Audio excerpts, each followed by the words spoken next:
Un garçon de 7 ans avançait à pas lents et prudents le long du chemin de terre, portant dans ses bras sa petite sœur de 5 ans qui dormait profondément. Malgré le plâtre à la main gauche, il ne pensait pas à la douleur. Ce qui comptait, c'était que Véronica soit là, en sécurité à ses côtés. 2 jours auparavant, oncle K, comme d'habitude, avait trop bu et les avait emmenés dans les bois pour chercher des champignons. « Attends ici, je reviens tout de suite, dit-il, et il n'est jamais revenu. Il les a simplement abandonnés. Le premier soir, Véronica a pleuré sans arrêt. Daniel, avec son bras valide, la serra fort dans ses bras et chanta doucement la chanson que chantait sa mère. Elle était partie alors que la fillette n'avait que 2 ans. Le deuxième jour, alors qu'ils essayaient de retrouver leur chemin, le garçon a trébuché et est tombé. La chute lui a cassé le bras, mais il n'a pas pleuré. Il regarda sa sœur et comprit, désormais, lui seul pouvait la protéger. « Danny, est-ce que tu as mal à la main ?» a demandé Véronica en caressant le visage de son frère avec ses petits doigts. « Ça ne fait pas mal, petit soleil, mentit-il en se forçant à sourire. Maintenant, prenons un train. » Et il l'a repris dans ses bras. Alors ils ont continué, heure après heure. Daniel ne s'arrêta que lorsque ses forces l'abandonnèrent complètement. La douleur dans son bras le brûlait, mais il restait silencieux. « Est-ce qu'on rentre à la maison ?» demanda doucement Véronica. « La maison, mon amour. »« La maison » répondit Daniel, même s'il ne savait pas où cette route les menait. Au crépuscule, ils entendirent des aboiements au loin et virent une lumière allumée dans une petite maison. Le garçon accéléra le pas, serra les dents et continua d'avancer. La personne qui les a reçus était une femme âgée, Donna Francia, qui a mis ses mains devant son visage lorsqu'elle les a vus. « Mon Dieu, d'où viens-tu » Daniel pouvait à peine rester debout, tandis que Véronica s'accrochait fermement à son cou. Donna Francia s'est révélée être une âme bienveillante, elle leur a donné du lait chaud, les a nourris avec soin et a appelé son fils, le policier Semyon Petrovitch. Lorsque Semyon arriva et vit le bras cassé du garçon, il secoua la tête avec incrédulité. « 2 jours à marcher avec un bras cassé et à porter toujours ta sœur ?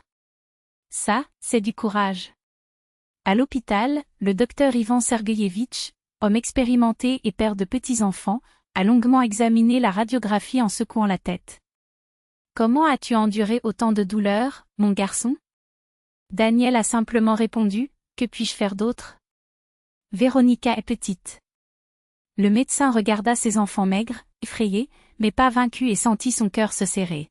« Et les parents ?» demanda-t-il doucement à Semyon. « Leur père, Mirlan, les a abandonnés ivres au milieu des bois, » fut la réponse. Après un long silence, Ivan Sergueïevitch dit, « Tu sais, Semyon, et s'il restait avec nous ? Notre maison est grande. Ma femme, tante Clava, demande depuis un certain temps pour élever ses petits-enfants en été. » Semyon se contenta de hocher la tête. « Pour l'instant, jusqu'à ce que nous décidions quoi faire. » Ce « pour l'instant » a duré toute une vie. Ivan et Clava ont fini par adopter officiellement Daniel et Véronica. Ils sont devenus le grand-père et la grand-mère que les enfants n'ont jamais eus. Les années ont passé. Daniel est devenu enseignant. Véronica, infirmière tout comme tante Clava un jour. Ils vivent toujours dans la même ville, proches les uns des autres. Et chaque année, le jour où ils se sont perdus dans la forêt, frères et sœurs se rendent sur la tombe d'Ivan Sergueïevitch en emportant des œillets, ses fleurs préférées. « Tu te souviens comment tu m'as porté ?» demande Véronique. « Bien sûr que je m'en souviens » répond Daniel. « Tu étais aussi léger qu'une plume. » « Savez-vous ce que je pensais à ce moment-là » Elle murmure. « Quoi ? Tant que tu es à mes côtés, rien de mal ne peut arriver. » « Et vous savez, » continue-t-elle. « Je le pense toujours. » Daniel, aujourd'hui enseignant, a de nombreux élèves issus de familles dysfonctionnelles. Chaque fois qu'il voit un enfant effrayé, il se souvient des paroles de son grand-père. La famille n'est pas seulement un lien de sang. La famille, c'est celui qui est à vos côtés quand tout s'effondre. Qui vous porte dans ses bras quand vous n'en pouvez plus. Véronique, à l'infirmerie, calme les petits qui pleurent de douleur. Il leur tapote la tête et murmure, « N'aie pas peur, mon ange. Tout ira bien.